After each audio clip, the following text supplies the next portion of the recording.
Hi guys, welcome back to another video. My name is Alina. My name is Bharat, and in this video we want to talk about how it is to get married as an interreligious couple and how you can do that too.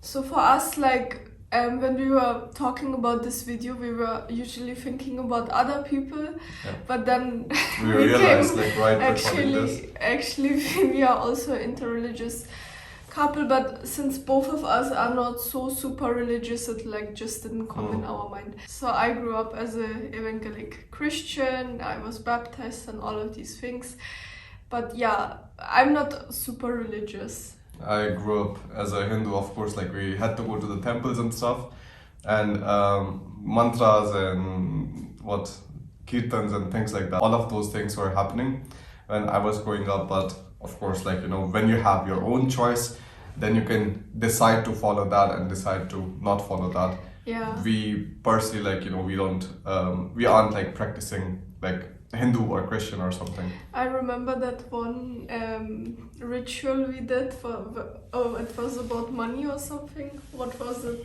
Putting money and then lights. Right. I forgot. It was on Diwali. So you generally, whatever money or something you have in the house, you put it also at the place where you are doing the worship, at the puja place, and then afterwards, I don't know. Yeah, I think Bharat and I are very easygoing about our religions. It's not a big deal in our household.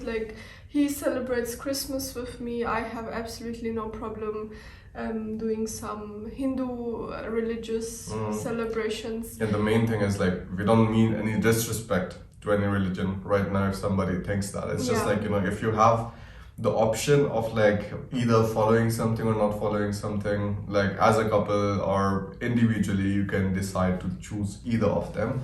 And for us, for example, in order to kind of find a nice middle ground where both of you can be happy, it was actually not a bad decision that both of us were not crazy practicing Christians or Hindus or something, because I doubt with that things would have been that easy at all. Yeah, and why it didn't come in my mind so much, because usually in Germany we don't have these religious marriage acts. We have a normal court marriage, and that is the legal marriage.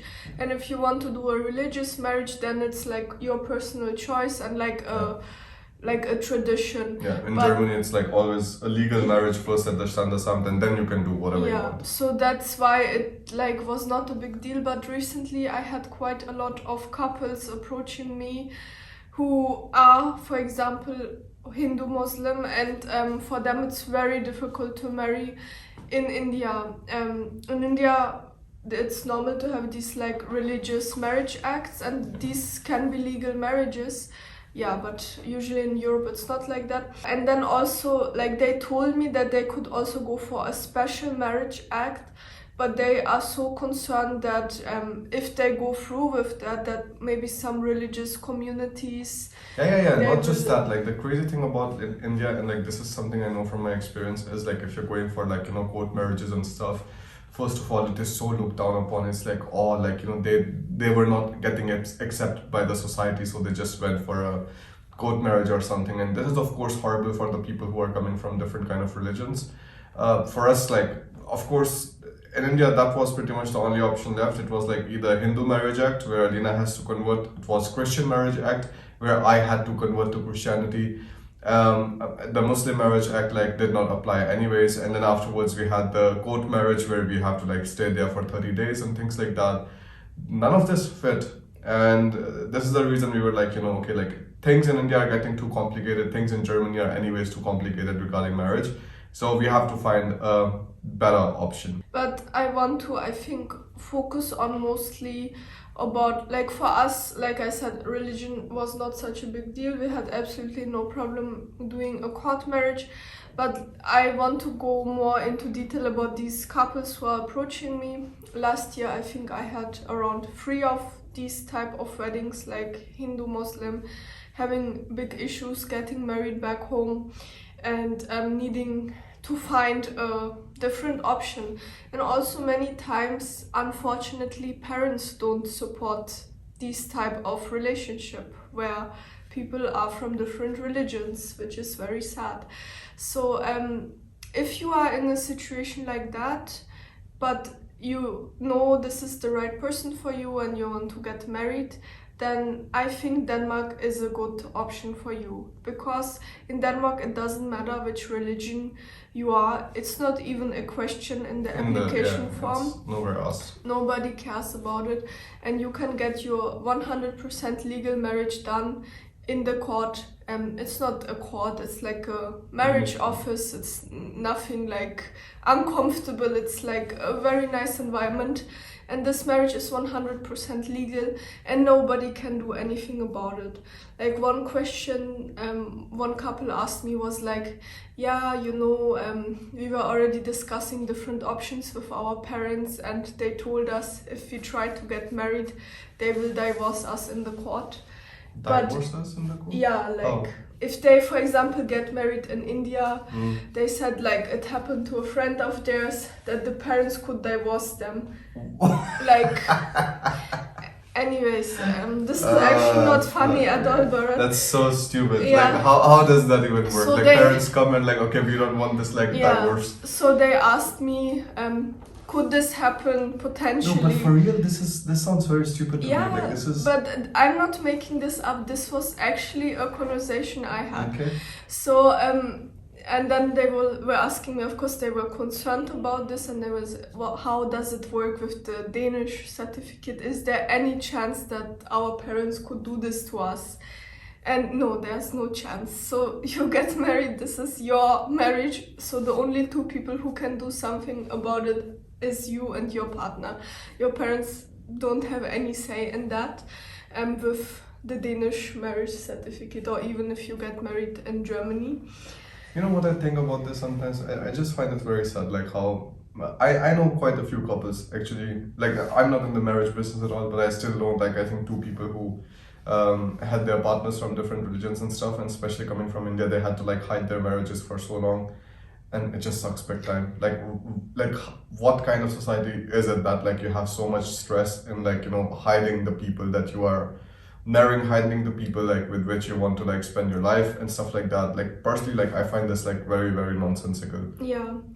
And why I think Germany is not a good option for couples like that is because most probably you will need help to arrange your documents back home. And if your family or friends are not supportive of your relationship, it will get very, very difficult, because the list for a German marriage is very long, and it's also a long process to get your documents recognized. So many times you have to do a lot of stuff like back home in India or wherever your home is.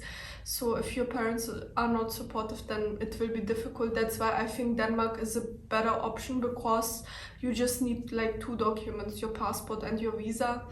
There are some other documents which we can provide, but they are not mandatory. But yes, these things I usually discuss in my free consultation. And then one more thing I wanted to add. So now I'm gonna get a Indian and Pakistani couple married, and of course for them it's also super difficult to get married. In both countries it is not possible at all. If you don't have people in your life who support you with this decision of getting married to your partner, then I would be super happy if I could get on a call with you and I could support you with this decision, and we can arrange your marriage in Denmark. And it's 100% legal and nobody can do anything about it, and it is very, very easy to get married. We say this over and over again, that like nothing that we teach you guys or tell you about is something that we haven't done ourselves. We got married in Denmark and we were able to start our life just normal. It's been so many years that we are married. We could like travel around, we could like you know, change our tax classes, all of these things in Germany, like, you know, with the health insurance, things like that. Everything works out just fine. I just don't understand, like, people are still skeptical. But look, like, nothing that we ever tell you is something that we haven't done ourselves, like, be it like, you know, studying in Germany in a German taught master's program or whatever, or getting married in Denmark.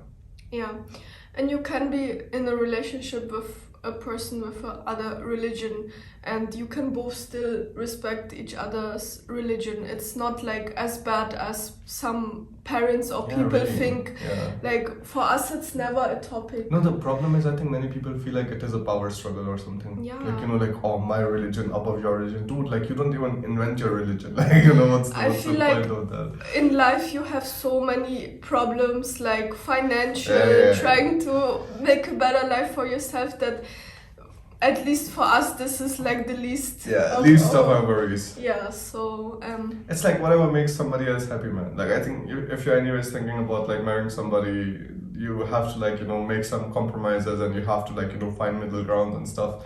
So if they are doing that or like are into that, like, you know, you let them be.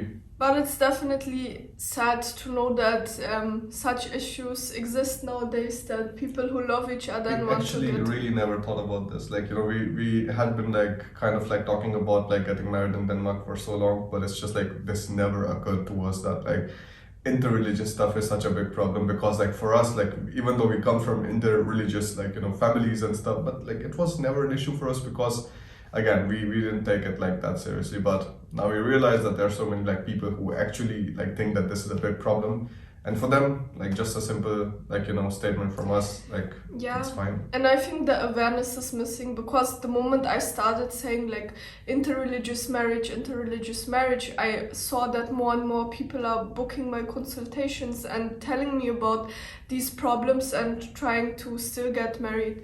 So yeah, I have definitely seen that this is a real problem, and if you are in this situation, then please reach out to me. We will definitely find a solution. So I think this is it for this video. All the links are down below again. My free consultation, my website, you can take a look. I'm looking forward to hear from you. Bye.